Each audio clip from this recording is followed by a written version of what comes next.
Tetapi memang karena kita tahu bahwa Rasul kita tidak pernah memimpin doa bersama, sehingga kita berusaha mengikuti Rasul untuk tidak memimpin doa bersama. La yajtami'u mala fayad'u ba'duhum wa yu'minul ba'd illa ajabahumullah.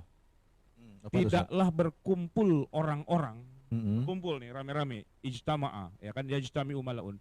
Fayad'u ba'duhum, sebagian di antara mereka tuh yang doa, wa yu'minul ba'd, dan yang lainnya mengamini gitu.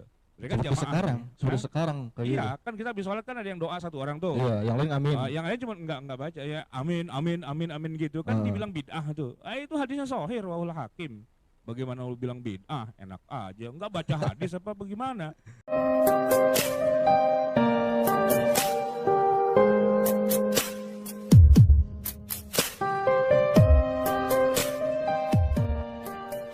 Assalamualaikum warahmatullahi wabarakatuh.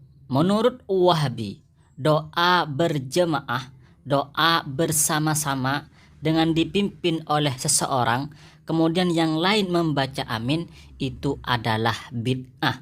Doa bersama menurut Wahabi itu adalah bid'ah, sesat, dan bisa menyebabkan masuk neraka. Kenapa demikian? Karena kata Wahabi, Rasulullah Shallallahu Alaihi Wasallam tidak pernah melakukan doa bersama. Doa bersama tidak pernah dilakukan oleh Rasulullah Shallallahu Alaihi Wasallam.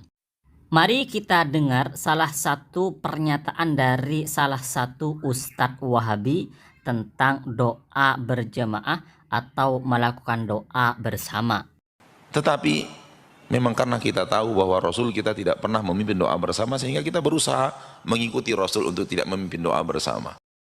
Maka kami santri Ahlus Sunnah wal Jamaah mengatakan atas tuduhan Wahabi yang menuduh bahwa doa berjemaah atau doa bersama itu adalah perilaku bid'ah, itu mungkin karena Wahabi kurang ngaji, Wahabi kurang baca hadis, Wahabi kurang mengkaji kitab-kitab para ulama. Mungkin yang dibaca oleh Wahabi itu cuma kullu dolalatin, kullu bid'atin dolalah wa kullu dolalatin finnar. Itu aja mungkin yang dibolak-balik hadisnya, sehingga kemudian membid'ahkan doa bersama. Hadisnya satu tapi dibolak-balik untuk mengharamkan dan membid'ahkan banyak amaliyah yang sebenarnya ada dalilnya dari Rasulullah Sallallahu Alaihi Wasallam, seperti misalnya masalah doa berjemaah atau doa bersama. Ternyata kalau kita baca hadis Rasulullah, itu ada dalil doa berjemaah. Itu ternyata ada dalil hadis sahihnya. Ada hadis dari Rasulullah yang menjelaskan tentang doa berjemaah, doa bersama, dan hadisnya sahih. Boleh kita pakai, boleh kita amalkan. Lalu oleh Wahabi dibid'ahkan. Ini kan lucu-lucu gimana gitu ya. Kemudian yang ingin kami jelaskan adalah tentang hadis Rasulullah. Ya, takut-takut nanti orang-orang Wahabi itu nggak ngerti hadis. Kalau kita baca misalnya di dalam kitab mustalah hadis atau di dalam kitab-kitab yang lain tentang hadis Rasulullah, maka hadis Rasulullah itu tidak hanya pekerjaan Rasulullah, tetapi juga perkataan Rasulullah itu juga bisa menjadi hadis, atau takrir, pengakuan Rasulullah itu juga disebut hadis. Misalnya ada sahabat melakukan suatu hal lalu diketahui oleh Rasulullah dan oleh Rasulullah tidak dilarang, berarti perbuatan tersebut itu boleh dilakukan. Ini namanya takrir. Tidak diucapkan oleh Rasulullah, tidak dilakukan oleh Rasulullah, tapi dilakukan oleh para sahabat dan atas sepengetahuan Rasulullah. Jadi sekali lagi, hadis Rasulullah itu tidak hanya pekerjaan Rasulullah atau perbuatan Rasulullah, tetapi juga ucapannya. Jadi misalnya ada sebuah perbuatan, sebuah pekerjaan tidak pernah dilakukan oleh Rasulullah, tapi pernah diucapkan, pernah disuruh menggunakan perkataan oleh Rasulullah, maka itu juga hadis dan boleh kita amalkan. Bahkan kalau menunjukkan wajib kita amalkan. Misalnya di dalam masalah doa bareng, doa bersama, doa berjemaah, ada sekumpulan orang kemudian satu berdoa dan yang lain mengaminkan. Itu barangkali memang tidak ada penjelasan dalam sebuah hadis bahwa Rasulullah melakukannya. atau bahwa Rasulullah melakukan doa bersama. Barangkali memang tidak ada hadis yang menjelaskan seperti itu.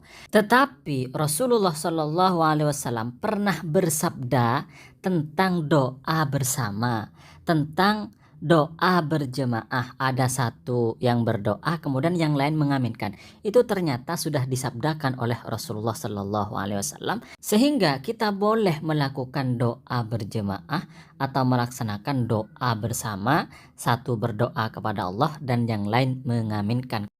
Lebih jelasnya mari kita dengarkan penjelasan dari Ustadz Ahmad Sarwat terkait doa bersama setelah sholat. Bahwa ternyata di zaman Nabi itu banyak loh kondisi atau keadaan di mana para sahabat itu habis sholat zikirnya keras, ya seperti yang disebutkan oleh salah satu sahabat Nabi, ya, Maslamah Al-Fahri. Wa kana mujabud da'wah qala sami'tu Rasulullah SAW yaqul la yajtami'u mala fayad'u ba'duhum wa yu'minul ba'd illa ajabahumullah. Tidaklah berkumpul orang-orang, kumpul nih rame-rame, ijtama'a, ya kan, yajtami'u mala'un fayad'u ba'duhum, sebagian di antara mereka tuh yang doa, wa yu'minul ba'd, dan yang lainnya mengamini, gitu. Mereka seperti sekarang, seperti sekarang kayak iya, gitu. kan kita habis sholat kan ada yang doa satu orang tuh. Iya, yang lain amin. Yang lain cuma enggak baca, ya amin amin amin amin gitu kan, dibilang bid'ah tuh. Itu hadisnya sahih rawahul Hakim. Bagaimana lu bilang bid'ah? Enak aja, enggak baca hadis apa bagaimana? Illa ajabahumullah, kecuali Allah ya kabulkan doa berjamaah itu. Satu orang mimpin doa, yang lain mengamini. Itu Pak, saya kalau lagi khutbah Jumat di masjid yang pada goblok semua tuh jamaahnya, itu pada diem aja. Allahumma gfiril muslimina wal muslimat, diem aja gitu. Haram katanya begitu. Orang kita lagi doa, haram gimana? Lu kagak amin, lu kagak ikut doa berarti kan? Padahal kan harus berdoa gitu kan. Tapi ya begitulah, orang pada koplok semua, pada kagak ngerti kan. Ya dia tuh cuman tahunya tuh dari website, dari apa namanya, dari Google, dari apa dan sebagainya. Orang yang bego juga ceramah gitu kan, nggak pernah belajar agama, nggak tahu hadis, nggak tahu apa, lalu dibilang itu nggak boleh, zikir keras nggak boleh, doa berjamaah nggak boleh, nggak boleh. Itu ilmu dari mana? Dari orang bego juga sebenarnya, gitu loh. Saking begonya, itu dia ikutin aja begitu semua. Saking begonya, ntar Sajar kasih jelasin tuh. Yang bego-begonya ente yang jelasin lah. Selain dalil yang sudah dijelaskan oleh Ustadz Ahmad Sarwat, juga ada sebuah penjelasan di dalam kitab Tafsir Ibnu Katsir. Di dalam kitab Tafsir Ibnu Katsir ini dijelaskan begini: Ani bin Abbas marfu'an, dari Sayyidina Ibnu Abbas marfu'an merupakan hadis marfu', hadis yang disandarkan kepada Rasulullah. Ad-da'i, orang yang berdoa, wal mu'ammin, dan orang yang membaca amin, syarikani fil ajri, adalah sama-sama mendapatkan pahala. Jadi oleh Rasulullah SAW sudah disabdakan bahwa orang yang berdoa kemudian ada yang membacakan amin, itu sama-sama mendapatkan pahala. Lalu ada sekarang Wahabi yang mengatakan, yang menuduh bid'ah. Ini kan berarti menyalahi ucapan atau menyalahi sabda Rasulullah SAW.